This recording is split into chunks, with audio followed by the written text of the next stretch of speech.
নমস্কার বন্ধুরা, আজকে তোমাদের সাথে আমি শেয়ার করব গাটি কচু দিয়ে ইলিশ মাছের পাতলা ঝোল। তাহলে রেসিপিটা শেষ পর্যন্ত দেখার জন্য অনুরোধ রইল। এখানে আমি ইলিশ মাছ নিয়েছি। ইলিশ মাছগুলো একটু ছোট সাইজের, তাই মাথাগুলো আমি কেটে আলাদা করে দিয়েছি। এবার মাছের মধ্যে আমি দিয়ে দিলাম স্বাদ মতো লবণ আর সামান্য একটু হলুদ গুঁড়ো। যেহেতু ছোট মাছ তাই আমি একটু হলুদ গুঁড়ো দিয়ে মাছগুলো আমি মেখে নেব। বড় সাইজের মাছ হলে তাহলে হলুদ গুঁড়ো না মাখালেও চলে, যেহেতু ছোট সাইজের মাছ তাই আমি মেখে নিলাম। এবার দেখো খুব ভালোভাবে মাছগুলো আমার এখানে মাখা হয়ে গেছে নুন হলুদ দিয়ে। এরপর কড়াইয়ের মধ্যে আমি দিয়ে দিলাম সর্ষের তেল পরিমাণ মতন। সর্ষের তেলটা এখানে খুব ভালোভাবে আমার গরম হয়ে গেছে। এবারে আমি মাছগুলোকে একে একে ছেড়ে দেব।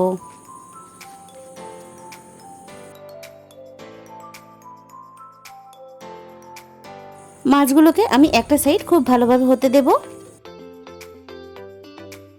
এবারে আমি মাছগুলোকে উল্টে পাল্টে ভেজে নেব। আমি এখানে মাছগুলো কিন্তু খুব বেশি ভাজবো না, কারণ ইলিশ মাছ খুব বেশি ভাজলে তাহলে খেতে ভালো লাগে না। একটু নরম নরম করে ভাজলেই ভালো হয়। আমার মাছগুলো খুব ভালোভাবে ভাজা হয়ে গেছে। এবারে আমি একে একে মাছগুলোকে তুলে নেব। মাছগুলো বন্ধুরা ছোট হলেও মাছগুলো থেকে কিন্তু তেল বেরোচ্ছে। দেখো আমি মাছগুলো ভাজার পরে একে একে তুলে নিচ্ছি। বাকি মাছগুলোকেও আমি ওই একই তেলের মধ্যে একে একে ছেড়ে দেব। একইভাবে আমি বাকি মাছগুলো এইভাবে উল্টে পাল্টে খুব ভালোভাবে ভেজে আমি তুলে নেব। আমি কিন্তু এখানে মাছ ভাজা তেলের মধ্যে আর এক্সট্রা করে তেল দেব না।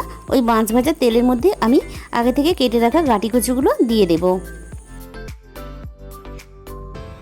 কচুগুলো দেওয়ার পরে আমি মিনিট 5 হালকাভাবে এইভাবে নাড়াচাড়া করে ভেজে নেব। এখানে আমি এখনই লবণ দেব না, একটু ভাজা হয়ে যাওয়ার পরে তবেই লবণ দেব। কচুর গায়ে যে একটা হরহরে ভাব থাকে সেটা একটু চলে যাওয়ার পরে আমি এখানে দিয়ে দেব স্বাদ মতো লবণ। লবণ দেওয়ার পরে আমি এখানে আরও একটু ভেজে নেব। কচুগুলো এখানে আমার খুব ভালোভাবে ভাজা হয়ে গেছে। এবারে এখানে আমি দিয়ে দিলাম সামান্য পরিমাণ হলুদ গুঁড়ো, একটু কালার হওয়ার জন্য। এখানে আমি ঝালের জন্য কাঁচা লঙ্কা আর 1 চামচ কালো জিরে শিলপাটায় বেটে নিয়েছি, সেটাই এখানে দিয়ে দেব। এখানে আমি আর অন্য কোনো গুঁড়ো মশলা ব্যবহার করব না। এবার মশলাটা দেওয়ার পরে আমি একটু হালকা নাড়াচাড়া করে মশলাটা কষিয়ে নেব। এখানে আমার মশলাটা খুব ভালোভাবে কষানো হয়ে গেছে। এবার দিয়ে দিলাম প্রয়োজন মতন জল। জল দেওয়ার পরে আমি খুব ভালোভাবে মশলাগুলো মিশিয়ে দেব। ঝোলটা এখানে একটু ফুটে উঠেছে। এবারে আমি 2টো চেরা কাঁচা পাকা লঙ্কা দিয়ে দিলাম। আর এবারে আমি ঢাকা দিয়ে দেব সেদ্ধ হওয়ার জন্য। মিনিট 20 পরে আমি ঢাকা খুলে চেক করে নিচ্ছি কচুগুলো খুব ভালোভাবে এখানে সেদ্ধ হয়েছে কিনা। এবারে একটু দেখে নেব। খুব ভালোভাবে আমার এখানে কচুগুলো সেদ্ধ হয়ে গেছে। এবারে আমি আগে থেকে ভেজে রাখা মাছগুলো একে একে এখানে দিয়ে দেব। মাছগুলো দেওয়ার পরে আমি ফুটতে দেব। আর তোমরা একবার এইভাবে বন্ধুরা কাঁচা লঙ্কা আর কালো জিরে বাটা দিয়ে খেয়ে দেখো, অসম্ভব সুন্দর একটা টেস্ট হয়। আর আমার বিশ্বাস তোমাদের ভালো লাগবে। তাহলে আজকের রেসিপিটা তোমাদের যদি ভালো লেগে থাকে অবশ্যই ভিডিওতে একটা লাইক করো আর প্রচুর প্রচুর শেয়ার করো।